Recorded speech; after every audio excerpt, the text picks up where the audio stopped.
علیہ وآلہ وسلم کی بارگاہ میں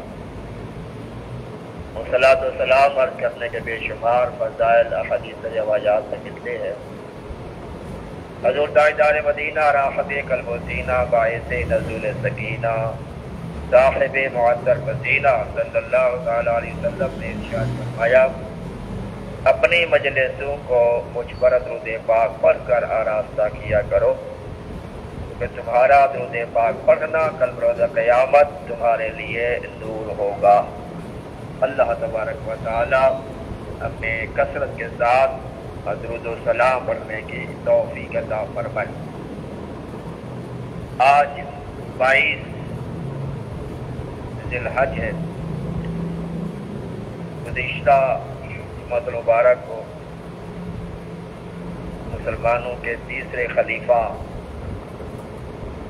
امیر المومنین سیدنا عثمان ابن عفان رضی اللہ تعالیٰ عنہ کا ذکر خیر ہوا، کیونکہ ان کا یوم شہادت 18 ذی الحج ہے،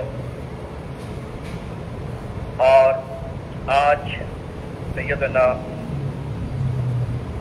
فاروق اعظم رضی اللہ تعالیٰ عنہ کا ذکر خیر ہوگا، جن پر 26 ذی الحج کو قاتلانہ حملہ ہوا تھا، اور پھر اس کے چند دن کے بعد یکم محرم الحرام کو آپ نے جام شہادت نوش فرمایا۔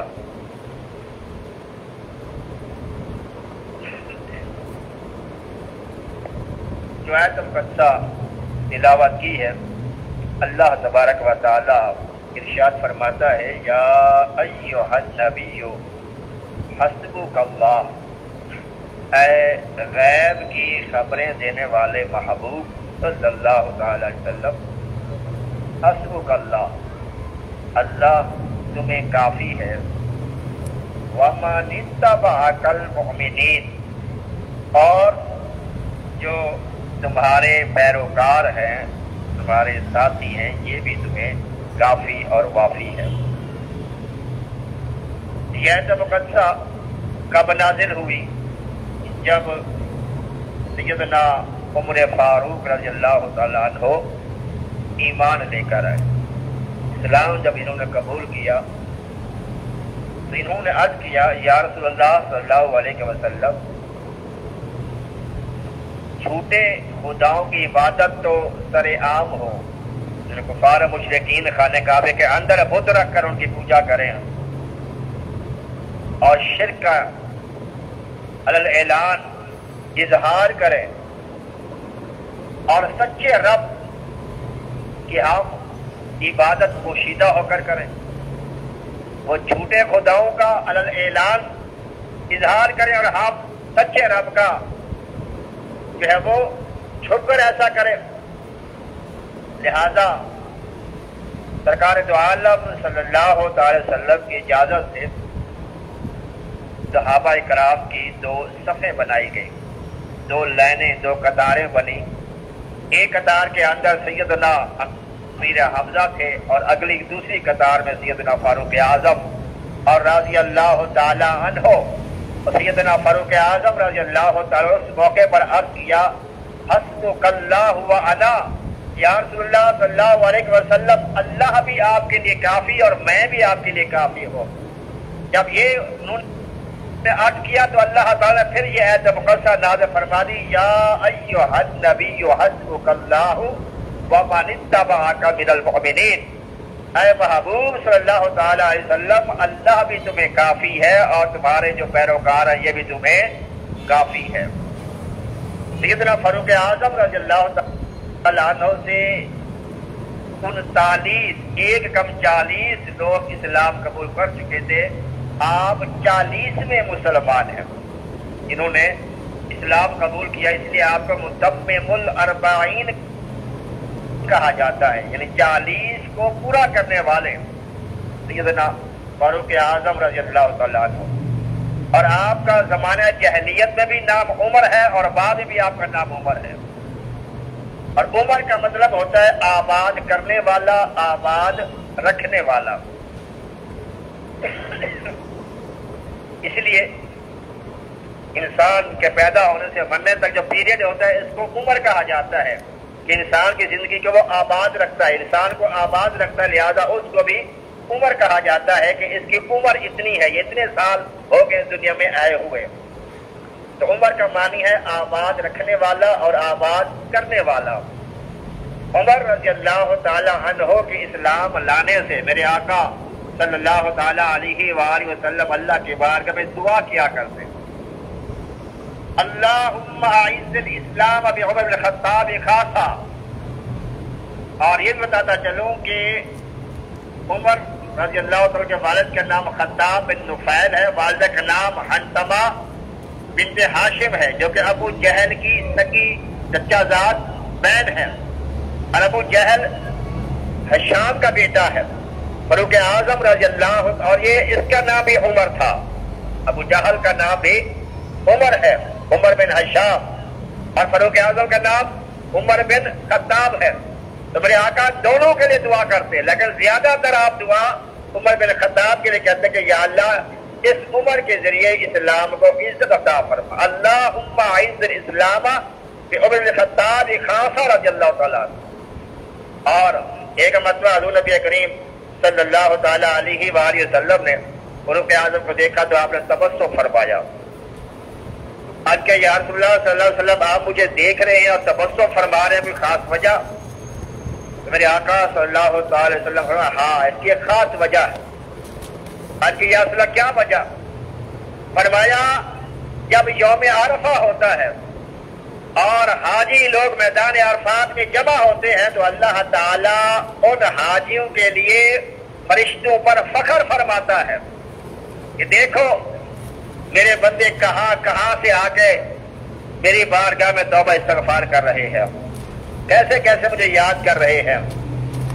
تو اللہ تعالیٰ فرشتوں کے سامنے فخر فرماتا ہے، اے عمر وہ فخر عام ہوتا ہے، لیکن عمر جب تم ایمان لے کر آئے، جب تم نے اسلام قبول کیا تو اللہ تعالیٰ نے عام فخر نہیں فرمایا بلکہ فرشتوں کے سامنے خاص فخر فرمایا۔ اللہ نے فرمایا اے فرشتوں دیکھو میرا عمر جو ہے وہ اسلام قبول کر رہا ہے، اور ان کے اسلام قبول کرنے پر مسلمانوں نے ایسا نعرہ تکبیر بلند کیا کہ مکے کے پہاڑ گونج اٹھے، اور پھر انہی کے ایمان لانے پر پھر مسلمانوں نے علل اعلان خانے کعبے کے پاس جا کر طواف بھی کیا، اور خانے کعبے کے پاس علل اعلان پہلی مرتبہ مسلمانوں نے اللہ وحدہ لا شریک کی عبادت بھی کی۔ اسی موقع پر میرے آقا صلی اللہ علیہ وسلم نے ان کو فاروق کا لقب عطا فرمایا، تم نے حق اور باطل کو واضح کر دیا ہے، اس کو ظاہر کر دیا ہے۔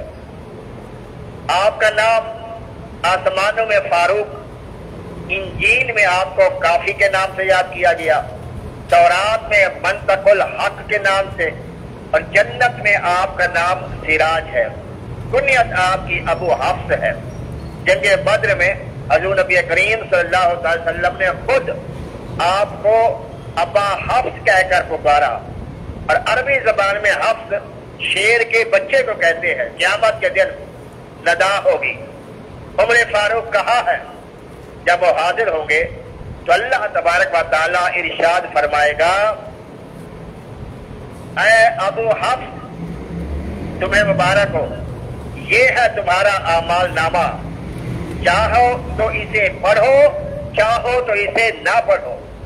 حالانکہ قرآن پاک میں اللہ فرماتا ہے ہر نفس سے ہر جان سے یہ کہا جائے گا اپنا اعمال نامہ کھولو اور اس کو پڑھ کے سناؤ، پڑھ کے دکھاؤ تم نے کیا کیا اعمال کیے، کیا کیا کرتوت کیے دنیا کے اندر۔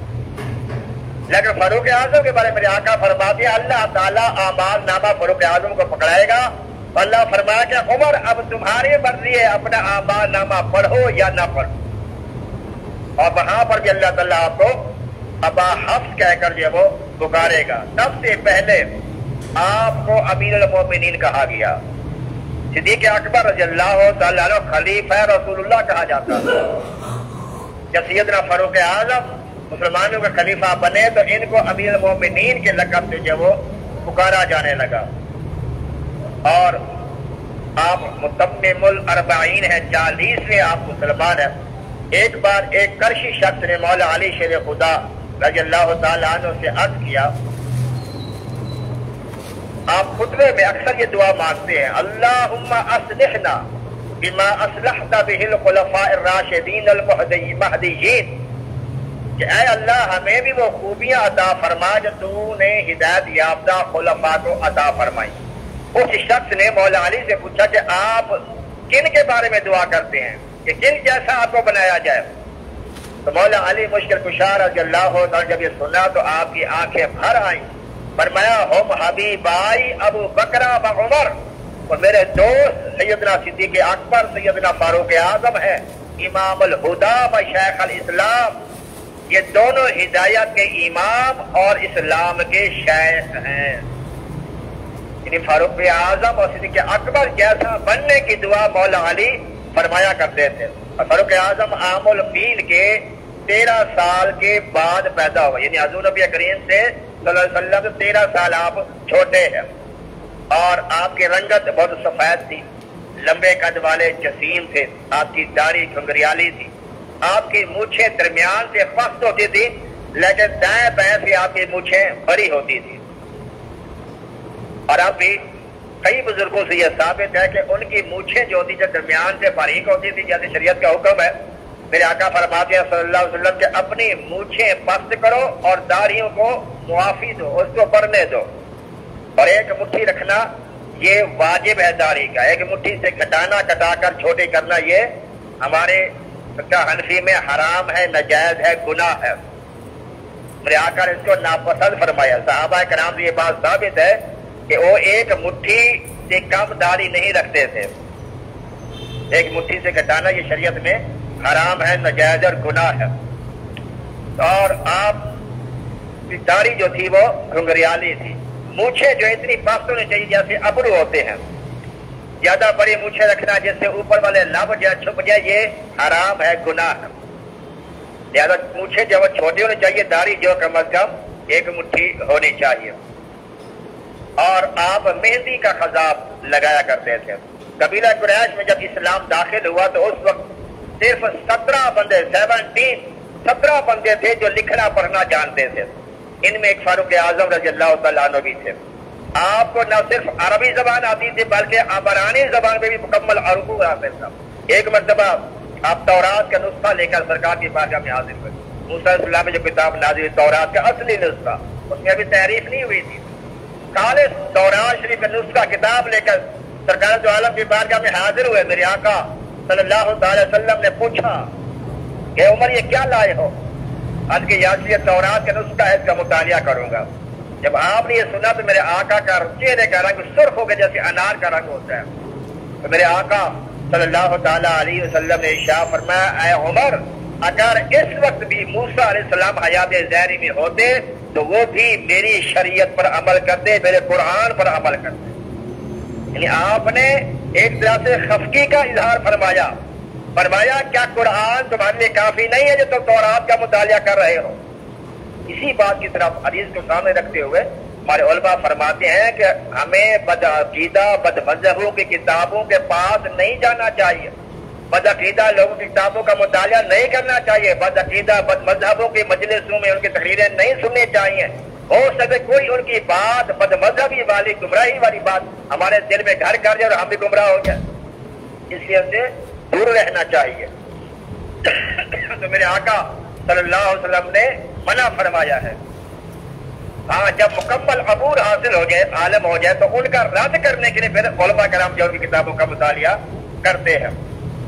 فاروق اعظم رضی اللہ تعالیٰ متعدد نکاح فرمائے، مگر آپ نے اس میں بھی حسن نیت کا اہتمام فرمایا۔ خود فرماتے کہ میں صرف قضائے شہوت کی نیت سے اپنی ازواج کے پاس نہیں جاتا، بلکہ اس لیے کہ ممکن ہے کہ اللہ تعالیٰ مجھے نیک صالح اولاد دے جو اس کی تسبیح کرے، اس کا ذکر کرے اور اس کی فکر میں مگن رہے۔ یعنی نیت سے بیان فرما رہے ہیں کہ اپنی بیویوں کے پاس بھی جاؤ تو صرف لذت کے لیے نہ جاؤ، بلکہ یہ نیت لے کے جاؤ کہ یا اللہ اپنی بیوی کے ساتھ قربت کروں گا تاکہ تو نیک صالح اولاد عطا فرمائے جو تیرا ذکر اور فکر کرتی رہے۔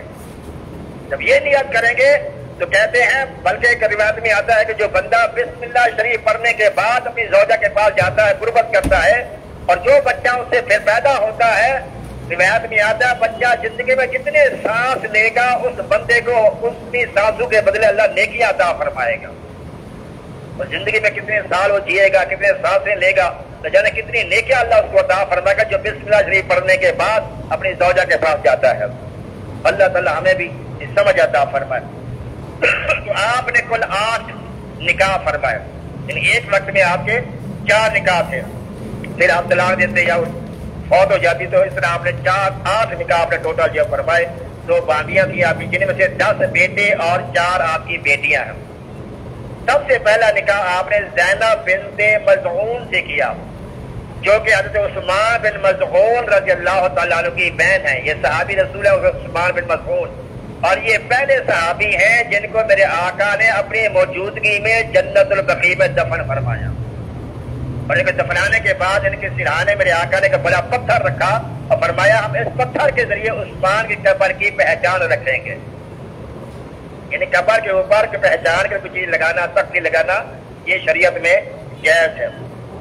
اور پھر اسی نکاح سے ہی سیدنا عبداللہ بن عمر پیدا ہوئے, اور سیدنا حفصہ بھی انہی سے پیدا ہوئی, اسی زوجہ تھی, یعنی زینب بنت مظعون رضی اللہ تعالیٰ عنہ, اور جو کہ ام المومنین بنی. دوسرا نکاح آپ نے جمیلہ بنت ثابت سے کیا.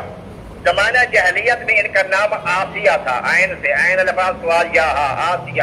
آسیہ کا مطلب ہے نافرمان. انہوں نے اپنے سردار سیدنا فاروق اعظم سے عرض کیا, اے میں سردار میں اپنے نام سے قد کرے الاسمی ہے, میں اپنے نام سے کراہت محسوس کرتی ہوں, آپ میرا نام بدل دیں. تو آپ نے فرمایا انت جمیلہ, تیرا نام جمیلہ ہے. اور اس جمیلہ نام کی بڑی گلی میں محلے میں صفائی بند کرنے والے کا نام تھا.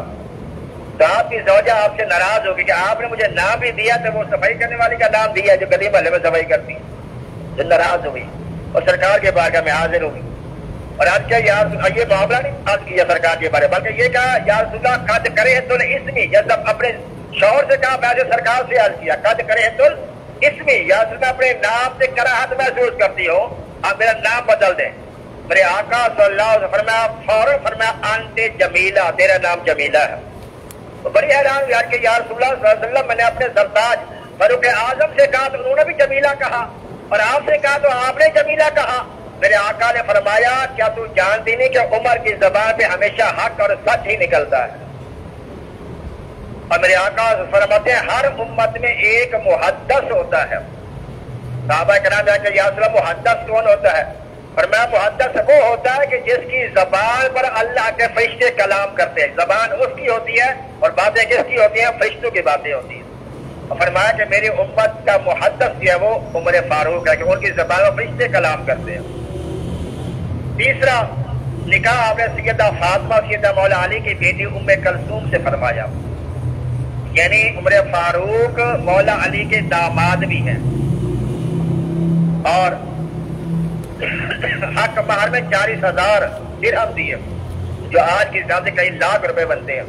فاروق اعظم رضی اللہ عنہ کی ساری اولاد مسلمان تھی. پہلے بیٹے عبداللہ بن عمر کے بارے میں حضور نبی کریم صلی اللہ علیہ وسلم فرمایا ان عبداللہ بن عمر رجل صالح, کہ عبداللہ بن عمر جو ہے ایک مرد کامل نیک صالح انسان ہے. اور انہوں نے 1630 احادیث روایت کی ہیں. فاروق اعظم کے 5ویں بیٹے عاصم بن عمر ہیں, اور ان کا نکاح اس لڑکی سے ہوا کہ جس کی مشہور آپ نے یہ حدیث سنی, واقعہ سنا ہوا ہے کہ فاروق اعظم رات کو گشت کیا کرتے تھے کیس بدل کر. تو آپ رات کو گشت کر رہے تھے تو آپ نے گھر سے آواز سنی کہ ایک عورت اپنی بیٹی سے کہہ رہی تھی کہ بیٹی دودھ میں پانی ملا دو. جب یہ جملہ فاروق اعظم سنا تو آپ کے قدم وہیں رک گئے. یہ عورت اپنی بیٹی کو کیا کہہ رہی ہے کہ ملاوٹ کر دو, دودھ میں پانی ملا دو. آپ نے غور سے سنا تو اس نے کہا بیٹی دودھ میں پانی ملا دو. یہ پہلے زمانے میں ہوتا تھا کہ دودھ میں لوگ پانی ملاتے تھے, اب پانی میں دودھ ملاتے ہیں. اب یہ زمانہ آ گیا. تو کہا کہ بیٹی دودھ میں الا ماشاء اللہ, آپ نے فرمایا اس نے کہا کہ دودھ میں پانی ملا دو. آپ بیٹی نے کہا امی جان کہ آپ نے سنا نہیں کہ امیر المومنین فاروق اعظم نے اعلان کیا کوئی دودھ میں ملاوٹ نہ کرے. تو ماں نے کہا بیٹے اوپر آپ آدھی رات کو سو رہا ہوگا اسے کیا پتا, تو ملا دو پانی. تو بیٹی بھی سمجھدار تھی, کہا امی ہو سکتا ہے کہ عمر امیر المومنین سو رہے ہوں لیکن عمر کا رب تو جاگ رہا ہے. لا تاخذو سنۃ ولا نوم، اس کو تو اونگ بھی نہیں آتی، رب تو جاگ رہا ہے، وہ تو دیکھ رہا ہے. جب یہ فاروق اعظم نے اس بچی کا، اس لڑکی کا، یہ بیٹی کا جواب سنا تو آپ اتنے خوش ہوئے. صبح آپ نے اپنے غلام کی ڈیوٹی لگائی، جاؤ اور گھر کے حالات معلوم ہے وہ کون ہے، کیا کرتے ہیں. پتہ لگایا گیا تو وہاں بتایا گیا کہ وہاں پہ مرد نہیں ہے، وہ ماں بیٹی ہیں، اور اس طرح وہ دودھ بیچ کر اپنے گھر کا گزارا کرتے ہیں. تو پھر فاروق اعظم نے اپنے بیٹے عاصم کا نکاح اس نیک لڑکی کے ساتھ کر دیا، اور پھر ان سے ایک بیٹی پیدا ہوئی، اور پھر عاصم، پھر اس بیٹی سے جو بیٹا پیدا ہوا اسے عمر بن عبد العزیز کہا جاتا ہے. عمر بن عبد العزیز جنہوں نے 28 سال حکومت کی، ان کے بارے میں آتا ہے کہ ان کے دور میں بھی ایسا عدل انصاف تھا جیسے فاروق اعظم کے زمانے میں تھا. کیوں؟ اس لیے کہ ان کے جسم میں بھی فاروقی خون دوڑ رہا تھا. فاروق اعظم نے اپنے بیٹے کا نکاح، عاصم کا نکاح جو اس نیک لڑکی سے کیا، اس سے ایک بیٹی پیدا ہوئی. پھر اس بیٹی کا جو بیٹا پیدا ہوا وہ عمر بن عبد العزیز پیدا ہوا رضی اللہ تعالیٰ عنہ. اور آپ نے ان کے لیے خوشخبری دی تھی، فرمایا تھا کہ میری اولاد میں سے کہ بچہ پیدا ہوگا جس کے چہرے پر زخم کا نشان ہوگا، اور وہ دنیا کو عدل و انصاف سے بھر دے گا. فاروق اعظم رضی اللہ عنہ کی بیٹی سیدہ حفصہ کا نکاح سیدہ خنیس بن حذافہ سہمی کے ساتھ پہلے ہوا. پھر وہ جنگ بدر کے اندر جو ہے وہ زخموں کی وجہ سے شہید ہوئے. ان کی شہادت کے بعد فاروق اعظم رضی اللہ تعالیٰ عنہ نے جو ہے وہ عثمان غنی سے کہا کہ ان کی بھی زوجہ کا انتقال ہو چکا سیدہ رقیہ کا، تو انہوں نے اسے نکاح کے لکھا تھا، آپ نے جواب نہیں دیا، اسی جملے میں آپ کو بتایا تھا. تو پھر میرے آقا صلی اللہ علیہ وسلم نے خود سیدہ حفصہ رضی اللہ تعالیٰ عنہ سے نکاح فرمایا اور انہیں ام المؤمنین کا شرف عطا فرمایا. فاروق اعظم کی 2 بہنیں ہیں اور 2 بھائیوں کا ذکر ملتا ہے. پہلے بھائی کا نام ہے سیدنا زید بن خطاب، یہ فاروق اعظم سے بڑے ہیں. انہوں نے بھی اسلام قبول کیا تھا. اولین مہاجرین میں سے تھے. جنگ بدر، جنگ احد، جنگ خندق، غزوہ حدیبیہ، تمام غزوات میں حضور نبی کریم کے ساتھ رہے. کیونکہ اکبر کے دور خلافت میں جنگ یمامہ میں یہ شہید ہوئے. دوسرے بھائی کا نام سیدنا عثمان بن حکیم ہے، اور بہن کا نام فاطمہ بنت خطاب رضی اللہ تعالیٰ عنہ، جو عشرہ مبشرہ میں شامل سیدنا سعید بن زید کی زوجہ ہے. اور سیدہ خدیجہ کبریٰ کے بعد انہوں نے اسلام قبول کیا تھا. عمر فاروق یہ دوسری پہلی بہن ہے، وہ دوسری خاتون ہے جنہیں اسلام قبول کیا تھا، اور یہی فاروق اعظم کے ایمان لانے کا سبب بنے. جب آپ تلوار لے کے سرکار کو بازرہ شہید کرنے کی نیت سے جا رہے تھے تو راستے میں ایک شخص ملا، اس نے کہا کہ پہلے اپنے گھر کی خبر لو، تمہاری بہن بھی اسلام قبول کر چکی ہے اور تمہارا بہنوں بھی مسلمان ہو چکا ہے. لہٰذا وہی ننگی تلوار لے کر اپنی بہن فاطمہ کو اٹھا رہا ہے. دستک دی، اور اس وقت ان کو صحابی جو ہے قرآن پاک کی تعلیم دے رہے تھے. پھر آپ نے مطالبہ کیا کہ مجھے قرآن کی آیات سنائی جائیں. پھر بہرحال قرآن پاک کی تاہا کی کہ وہ آیات سنائے گی، تو آپ نے قرآن پاک کا اثر ہوا، اور پھر جو ہے وہ آپ سرکار کی بارگاہ میں حاضر ہوئے. اور اس سے پہلے جو ہے 1 دن پہلے ہی، بلکہ 3 دن پہلے سیدنا امیر حمزہ بھی اسلام قبول کر چکے تھے. تو میرے آقا دار ارقم میں موجود تھے، اور دروازے کو سوراخ سے دیکھا کہ وہ عمر فاروق ننگی تلوار لے کے آ رہے ہیں، بہن بھی ساتھ ہے، بہنوئی بھی ساتھ ہے.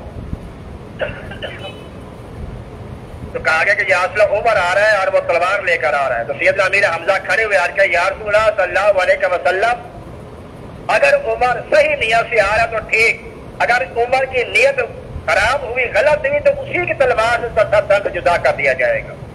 لیکن عمر فاروق اسلام کے لیے آ رہے تھے. آپ کی دروازہ کھولا گیا تو میرے آقا کھڑے ہو گئے، اور آپ نے جا کر عمر فاروق کو چھوڑا اور کہا عمر کیا اب بھی اسلام لانے کا وقت جو ہے وہ نہیں ہے تمہارے لیے؟ تو پھر سرکار سے دعوت سے لکھ دیا، اور میرے آقا کلمہ پڑھا، وہ بھی مسلمان ہو گیا. مسلمان نے ایسا اونچی آواز سے نعرہ تکبیر بلند کیا کہ مکے کے جو پہاڑ تھے وہ بھی گونج اٹھے. پہلے لوگ جو تھے وہ اسلام کو چھپاتے تھے، لیکن فاروق اعظم نے کیا کیا کہ بڑے بڑے سرداروں کے گھروں پہ جا کے دستک دے کر کہتے تھے کہ لو میں مسلمان ہوں، جو کرنا ہے میرے ساتھ کرو. لیکن عمر فاروق اسلام لانے سے پہلے بھی بہادر تھے، اور اسلام لانے کے بعد اور زیادہ بہادر ہو گئے. بہرحال تو کوئی بھی آپ کے مقابلے کے لیے نہیں آتا تھا، اور آپ کی ہجرت بھی بے مثال ہے. باقی صحابہ نے چھپ چھپ کے ہجرت کی، حکم بھی ایسے ہی تھا کہ مکہ سے ہجرت مدینے سے چلے جائیں. لیکن فاروق اعظم رضی اللہ عنہ نے اعلانیہ ہجرت فرمائی.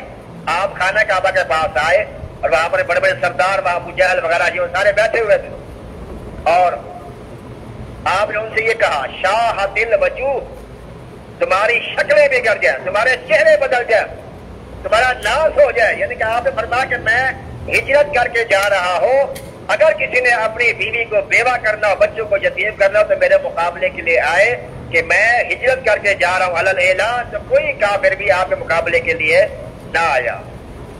اس موقع پر ہی میرے آقا نے ان کو فاروق کا لقب عطا فرمایا. اور بھی کئی موقع جس سے آپ کو فاروق کہا گیا، جیسے ایک منافق تھا بشر نام کا، جو بظاہر کلمہ پڑھتا تھا لیکن منافق تھا، اور یہودی کا معاملہ ہو گیا اور یہودی اس معاملے میں حق پر تھا. سرکار کے بارگاہ میں آیا تو سرکار نے اس کے حق میں فیصلہ دیا، اور جو منافق تھا اس کے حق میں فیصلہ نہ دیا. تو منافق جب سرکار کی بارگاہ سے باہر نکلا تو اس نے کہا کہ ہو سکتا ہے کہ نبی سے کوئی غلطی معاذ اللہ ہو گئی ہو، لہذا اس کا فیصلہ نا صدیق اکبر سے کرواتے ہیں. مشہور حدیث پاک ہے. اور وہ صدیق اکبر کے پاس گئے، معاملہ پیش کیا تو اس یہودی نے کہا یہ بات سن لے کہ اس کا فیصلہ پہلے تمہارے نبی نے کر دیا ہے میرے حق میں، لیکن یہ کہتا ہے صدیق اکبر کا فیصلہ ماننا.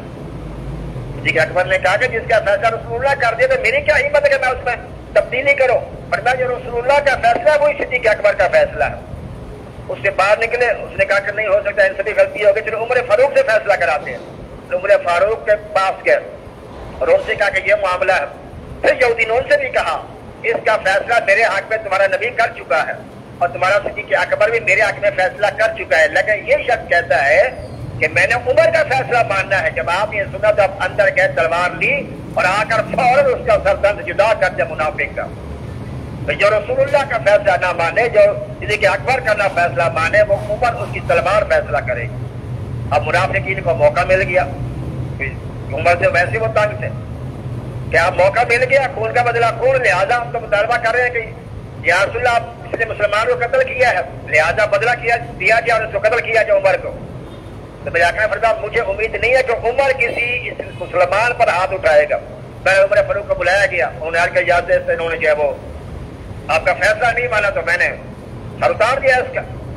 تو پھر اللہ تعالیٰ نے قرآن پاک کی یہ آیت مقدسہ فلا وربک لا یؤمنون حتی یحکموک فیما شجر بینہم. اللہ نے فرمایا کہ اے محبوب تمہارے رب کی قسم، رب خود ہی ہے، پھر بھی قسم کس کے نام سے دے رہا ہے؟ اپنے محبوب کے. فلا وربک، اے محبوب مجھے تمہارے رب کی قسم، لا یؤمنون، یہ مومن ہو ہی نہیں سکتے، لا یؤمنون حتی یحکموک فیما شجر بینہم، جب تک آپ کو اپنے جھگڑوں میں آپ کو اپنا حاکم تسلیم نہ کر لے. جو فیصلہ آپ کر دیں، جو بندہ آپ کے فیصلے کو تسلیم نہیں کرتا وہ ایمان والا ہو ہی نہیں سکتا. لہذا عمر نے کسی مسلمان کو نہیں مارا بلکہ منافق کو مارا ہے، لہذا سے کوئی سزا وارد نہیں ہوتی. اس لیے تو میرے آقا نے فرمایا لا یؤمنون، فرمایا الا لا ایمان الا محبت اللہ، 3 مرتبہ فرمایا کہ اس کا ایمان کامل نہیں جس کے دل میں میری محبت نہیں ہے. ان کی محبت کے سوا عمل و ایمان فضول ہے، اہل محبت بند پھر سب کچھ وہاں مقبول ہے. جب تک رسول اللہ کی تعظیم ادب محبت دل میں نہ ہو، لاکھ کلمہ پڑھتا رہے، ورد کرتا رہے، تو کوئی فائدہ نہیں ہے. کیونکہ سرکار کی محبت اللہ کی سرتاب قدم شان ہے، یہ انسان نہیں وہ انسان ہے. یہ قرآن تو ایمان بتاتا ہے انہیں اور ایمان یہ کہتا ہے میری جان ہے. یہ حضور پاک صلی اللہ علیہ وسلم کی جو محبت ہے وہ ایمان کا بنیادی جز ہے. اس میں ذرا سی بھی کوتاہی ذرا سی بھی کوتاہی ہو گئی تو سب کچھ بیکار چلا جائے گا. ساری زندگی لا الہ الا اللہ کا ورد کرتا رہے، جنت میں جا سکتا ہے؟ نہیں جا سکتا جب تک وہ محمد رسول اللہ کو تسلیم نہیں کرے گا. اقرار باللسان و تصدیق بالقلب، ایمان کا حصہ ہے بنیادی. اقرار باللسان، لسان زبان سے اقرار کرے، و تصدیق بالقلب، اور دل سے اس کی تصدیق بھی کرے. منافق جو زبان سے اقرار تو کرتا ہے لیکن دل سے تصدیق نہیں کرتا. اس لیے تو اللہ نے فرمایا وَإِذَا قِيلَ لَهُمْ آمِنُوا كَمَا آمَنَ النَّاسُ، تو منافقین سے کہا جاتا کہ ایمان لے آؤ جیسے میرے محبوب کے صحابہ لے کے آیا. اور پھر ان کا طریقہ کیا ہوتا تھا؟ وَإِذَا لَقُوا الَّذِينَ آمَنُوا، جب یہ منافقین مومنوں سے ملتے تھے قالوا آمنا، کہتے تھے ہم تو ایمان لے کے آئے. وَإِذَا لَقُوا الَّذِينَ آمَنُوا قالوا آمنا، مومن صحابہ سے ملتے تو منافق کہتے ہیں ہم تو مسلمان ہیں، ہم تمہارے ساتھی ہیں. اور جب کافروں سے ملتے وَإِذَا الصلاة والسلام علیکم یا رسول وَإِذَا قِيلَ لَهُمْ آمِنُوا كَمَا قَالُوا أَنُؤْمِنُ كَمَا آمَنَ السُّفَهَاءُ أَلَا إِنَّهُمْ السُّفَهَاءُ وَلَكِنْ لَا يَعْلَمُونَ. وَإِذَا لَقُوا الَّذِينَ آمَنُوا قَالُوا آمَنَّا وَإِذَا